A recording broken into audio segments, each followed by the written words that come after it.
अच्छा भाई, इतनी सारी अंग्रेजी अगर नहीं समझ में आ रही हो तो हम बताएंगे ना हम क्यों हैं। देखें भाई, ये फंक्शन आपको दिया हुआ है F of X is equal to cos of X minus pi over 4। ये ग्राफ जो है वो इस फंक्शन का है। सवाल में हमसे कहा गया है कि ये जो हमारा फंक्शन है ना, इसको हमें कहीं ना कहीं तक रोकना पड़ेगा, रिस्ट्रिक्ट करना पड़ेगा, महदूद करना पड़ेगा। और एक्स एक्सिस पे हमें इसको महदूद करना होगा कहीं, ताकि हम इसका इन्वर्स ले सकें। हमें ये 4 ऑप्शन दिए गए हैं और इन चारों ऑप्शंस में से हमें ये देखना है कि कौन से डोमेन में फंक्शन इन्वर्टेबल होता है, यानी उसका इन्वर्स लिया जा सकता है, उसे उल्टा जा सकता है।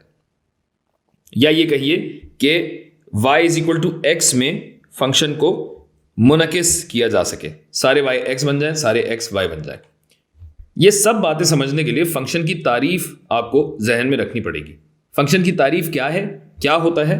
फंक्शन एक ऐसा रिश्ता या ताल्लुक है जो दुनिया के तमाम खजानों से ज्यादा कीमती है।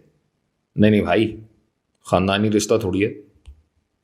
फंक्शन एक ऐसा रिश्ता या ऐसा ताल्लुक होता है जिसके जरिए डोमेन और रेंज के एक एक उनसर को आपस में मिलाया जाता है। तो ये जो मिलाने वाली चीज है, इसका नाम होता है फंक्शन।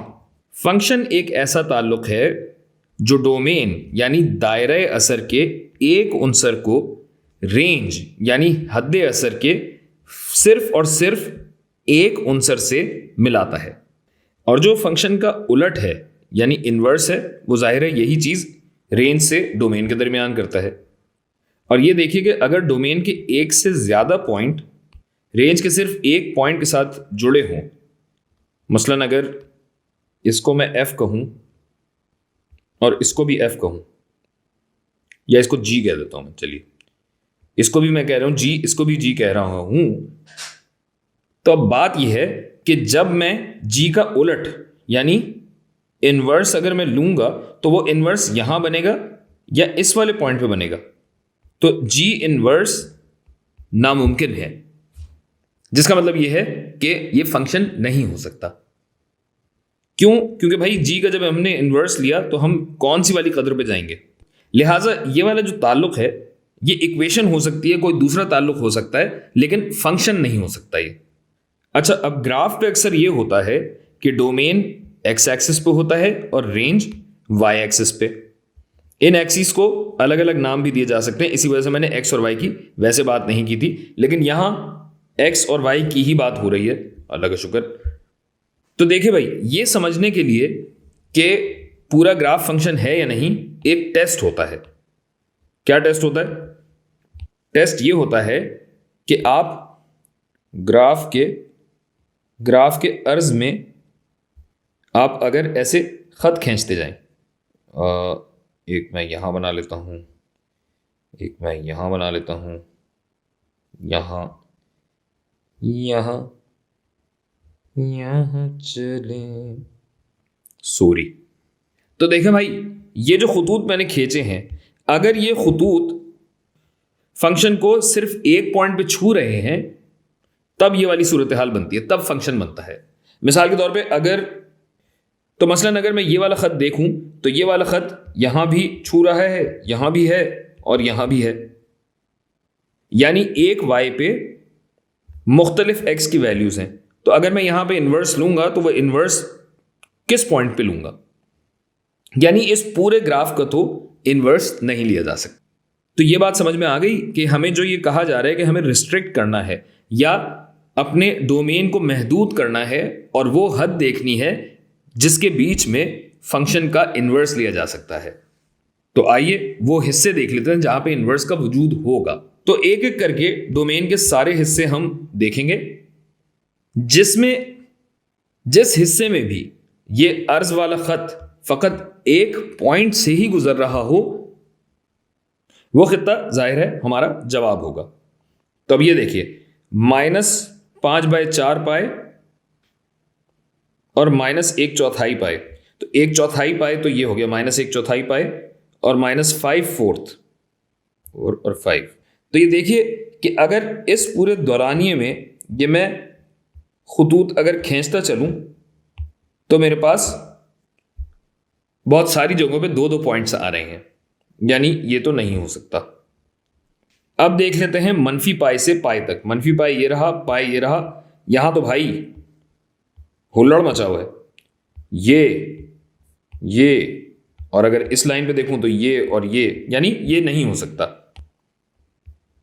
और अगर मैं देखूं माइनस आधे पाई से आधे पाई के दरमियान, तो भाई यहां पे सूरत हाल तो अभी सही है कि एक पॉइंट ये भी एक एक ही चल रहा है, सब एक एक चल रहा है भाई।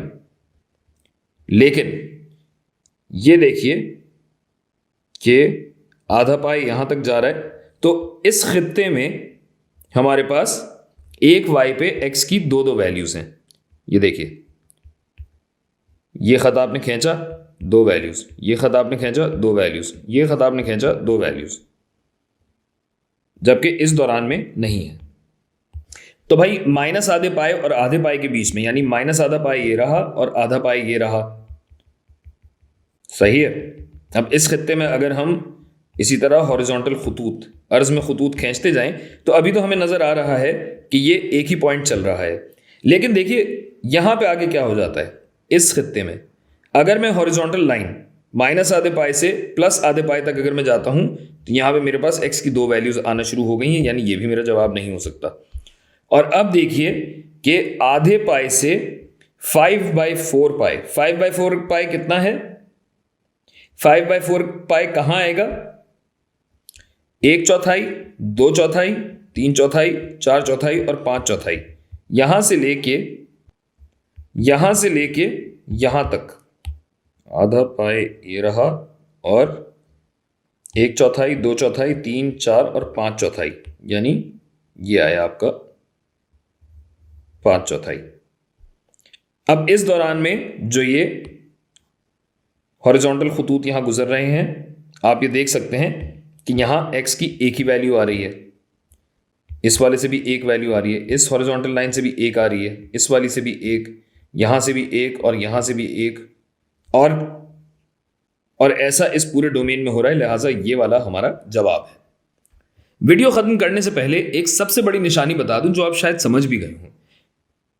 देखिए फंक्शन का इन्वर्स तब तक मिल सकता है जब तक फंक्शन मुड़ ना रहा हो। आपने अभी जिस तरह देखा मनफी आधे और आधे के बीच में क्या है, फंक्शन सीधा सीधा जब तक चल रहा है तब तक तो हमारे लिए फंक्शन है। लेकिन जब हम यहां देखते हैं कि फंक्शन जैसे ही मुड़ रहा है, तो यहां पे एक पॉइंट ये आ गया और एक पॉइंट ये आ गया और दोनों पॉइंट डोमेन में शामिल हैं। लिहाजा ये जो हमारे टर्निंग पॉइंट्स हैं, जहां कहीं भी टर्निंग पॉइंट नजर आए वहां पे आप देख लीजिए कि ये फंक्शन का इन्वर्स मुमकिन नहीं हो सकता। और इन टर्निंग पॉइंट्स के बीच में ही जो फंक्शन है वो एक जायज फंक्शन हो सकता है, या उसका एक जायज इन्वर्स निकल सकता है, और कहीं नहीं। यानी इस पूरे डोमेन में बिल्कुल हो सकता है, इस पूरे डोमेन में बिल्कुल हो सकता है। हमें सिर्फ यहां तक का दिया गया है तो उसमें तो बिल्कुल आ ही रहा है, यहां से लेके पीछे वाले हिस्से तक भी, जब तक आपका टर्निंग पॉइंट नहीं है। और बस ये निशानी है।